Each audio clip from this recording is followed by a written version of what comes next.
আসসালামু আলাইকুম আমার ভালোবাসার মানুষগুলো, আপনাদের মাঝে আজ এমন একটি ভিডিও নিয়ে হাজির হয়েছি যা দেখলে আপনারাও অবাক হবেন। আপনাদের ফ্যাক্টরির সামনে যদি এমন একটি জায়গা থাকে, এমন প্লেসের জায়গা থাকে, আপনারা চাইলেও আমাদের মতো আপনারা মাছ চাষ করতে পারবেন। দেখতে পাচ্ছেন আমার ভিডিওতে কিভাবে আমরা মাছ চাষ করি। আমাদের ফ্যাক্টরির সামনে এমন একটি ড্রেনের মতো একটা জায়গা ছিল, এক পাশে আবদ্ধ আর এক পাশে খোলা। আমরা ওই জায়গাতে কিছু নেট দিয়ে পানি ধরে রাখার একটা প্রসেসিং করছি, আর বেশি পানিতে বের হওয়ার জন্য একটা প্রসেসিং করে দিছি, যাতে শুধু পানি বের হতে পারে কিন্তু মাছগুলো বের হতে না পারে। আমরা প্রথমে 9টি মাছ হারি তেলাপুঁয়ে, সেখান থেকে অসংখ্য মাছ হয়েছে। আপনারা দেখতে পাচ্ছেন যে কতগুলো মাছ। আপনারা চাইলেও কিন্তু এমন আইডিয়াটা কাজে লাগাতে পারেন।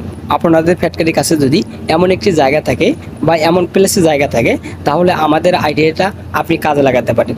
যদি আমাদের আইডিয়াটা আপনাদের কাছে পছন্দ হয়, তাহলে এমন পদ্ধতিতে আপনিও মাছ চাষ করতে পারেন। আর ভিডিওটি কেমন লাগলো এবং আইডিয়াটি কেমন লাগলো কমেন্ট বক্সে জানাবেন। আশা করি যদি ভালো লাগে তাহলে আমার ভিডিওটা শেয়ার দিয়ে পাশে থাকবেন।